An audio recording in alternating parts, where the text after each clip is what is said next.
ভাই তোরা নিজেকে কি ভাবিস কি বে? স্যার আপনি এরকম করতে পারেন না আমার সাথে। তার কারণ এই মেয়েটাও সাবালিকা আর আমিও সাবালক। আমাদের দুজনের গোপন ইচ্ছাতে এই বিয়ে হয়েছে। আপনি ঘরের ভিতরে ঢুকে এইভাবে আপনি আমাকে অপমান করতে পারেন না স্যার। তোরা দুজনাই সাবালক বলে তোরা যা মন তাই করবি নাকি তাই বলে? স্যার আপনার কোথাও ভুল হচ্ছে। আমার ভুল? জি স্যার আপনি ভেবে দেখুন, আমরা স্ব ইচ্ছাতে বিয়ে করেছি কোর্টে রেজিস্ট্রি করে। সেখানে তো আপনাদের কোনো বাধা দেওয়ার কোনো প্রশ্নই ওঠে না এখানে দেখছি। হ্যাঁ আমাদের তো প্রশ্ন উঠেই না, কিন্তু প্রশ্ন যারা করেছে তারাই বাধা দিয়েছে। হে কে বাধা দিয়েছে স্যার?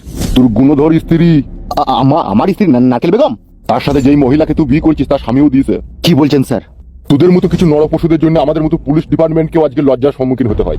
মেয়েরা 14 বছর 12 বছরে যেরকম নাবালিকা থাকে সেরকম 18 বছর পেরিয়ে গেলেও খাতাতে কিন্তু তাদের সাবালিকা নামটা উঠে, কিন্তু আসলে মেয়েরা 80-70 বছরেও নাবালিকাই থাকে। নাবালিকা কি করে হয়? ও স্বামীর ঘর করছিল আর ও নাবালিকা? সুরের বাচ্চা, সেটাই যদি ওই মেয়েটার বোঝার মতো ক্ষমতা থাকতো তোর মতো বিয়লা ছেলের সাথে কেউ নিজের সংসার ফেলতে গেছো বল? তুই তো মেয়েটাকে ঘর থেকে নিয়ে গেছিস তার শরীর স্বাস্থ্যের আশায়। দেখতে শুনতে ভালো, শরীর স্বাস্থ্য ভালো, বাড়ি থেকে নিয়ে যাই একটু সাদা কাগজের উপরে নামটা লিখে নেবো, দেখুন মজ মস্তি করবো। তুই তো মাস্টার প্ল্যান করেছিস, সেটাকে আমরা জানি না? এখন চো সুরসুর করে আমার সাথে থানাতে চো, ওখানেই তোর ফয়সালাটা করবো। আমি যাবো না স্যার থানাতে। সুজা হলে আমার সাথে চো, নাইলে 6টা বুলেট আছে তোর এই মুখের ভিতরে খালি করে দেবো আর চাঁদি দিয়ে ধুমু বেরিয়ে যাবে। যাচ্ছি স্যার যাচ্ছি, চলেন। চল হাট। আর এই যে মামুনি তুমিও শুধু চলো।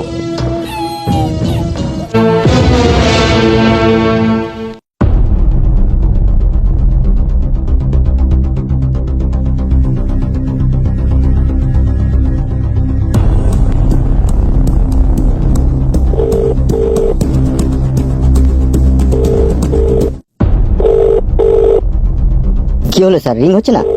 রিং তো হচ্ছে, ফোন তুলছে না কেন? রান্না ফান্না করছে হয়তো মেয়ে ছিল। হ্যালো, জি কে বলছেন? আমি থানা থেকে বলছি, বিক্রম সিং রাঠোর। জি স্যার বলুন। তোমার স্বামী কি যেন নাম ওর? বিকাশ গাঙ্গুলি। হ্যাঁ ওই বিকাশ গাঙ্গুলিকে আমি নিয়ে এসেছি, থানাতেই রয়েছে। ওর সাথে যে মেয়েটা ছিল সেই মেয়েটাকেও নিয়ে এসেছি। আপনি একবার থানাতে আসুন। বাজ পড়া সাপে কুকুর লড়ি চাপা বাসে কাটাকে ধরে এনেছেন আপনি? গালাগালি করে না, আসুন এখানে। কি স্যার ও আমাকে গাল দিচ্ছে? না বে, তোকে গাল দেবে না, তোর গায়ে গুড় লাগিয়ে চাইটবি বুকাচুদা। কি বলছে কি স্যার? ও আপনার গালাগালি শুনে আপনার উপর বিরক্ত বোধ করছে। ধরে রাখুন স্যার, ওকে ধরে রাখুন, আমি এক্ষুনি আসছি। আচ্ছা ঠিক আছে, আপনি 5 মিনিটের মধ্যে আসুন। আমি 3 মিনিটের মধ্যে পৌঁছে যাবো, ঝড়ের গতিতে দাঁড়ান। ঠিক আছে আসুন। আসছে তোর স্ত্রী, ওই ফয়সালাটা করবে তোর। স্যার বল। স্যার আমি বলছিলাম ওই মেয়েটার স্বামীটাকে ডাকুন, ওই ফুটুকে ডাকুন, একবারেই দুটো ফয়সালা একসাথে হয়ে যাবে। রাইট, ঠিক বলেছিস। তুই সুরে বাচ্চার নাম্বারটা কত ছিল রে? লাস্টে দেখেন 777 আছে স্যার। কই রে 777? ওই তো স্যার, ওই তো। হ্যাঁ পেয়েছি। কে বড় আবার ফোন করলো বড়? তুলছে না।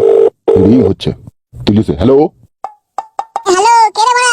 হ্যালো, হ্যাঁ শুনতে পেয়েছি। কে? আমি নাইগ্রাম থানা থেকে ডিএসপি বিক্রম সিং রাঠোর বলছি। পাথর? কোন পাথর রে বড়? সুরের বাচ্চা, আমি পুলিশ বলছি। বড় পুলিশ নাম্বার? হ্যালো, শুনতে পাচ্ছি না কি রে? জি স্যার বলেন। কোথা আছিস কোথা তুই? বাথরুমে হাঁটছি স্যার। একবার ওই হাগা পোঙাতে না ছুচি একবার থানাতে আয়। কেন স্যার? তোর বউকে খুঁজে পাওয়া গেছে। কোন বড় স্যার? সুরের বাচ্চা, বউ আবার কটা আছে? যে বড় তোর পালিয়ে গেল তাকে থানাতে আটকে রেখে দিচ্ছি, তুই একবার আয়। তো আমি বলবো না স্যার, আমি বিয়ে করে নিয়েছি। কি বুঝতে পারছি না? স্যার আমি বলবো না, আমি আবার একটা অন্য মেয়েকে বিয়ে করেছি স্যার। সুরের বাচ্চা, তোর হাগার বেলা নাই আর পটপটানির বেলায় তো খুব ভালো হবে। স্যার আমি আর লুবো না স্যার, আমি বিয়ে করেছি। তাড়াতাড়ি থানাতে আয়, বিয়ে তোর গাঁড়ে ভরে দেবো নাইলে। গেছি স্যার। কুইক কাম ফাস্ট। যা বড় আবার কি কাজ হলো রে বাবা?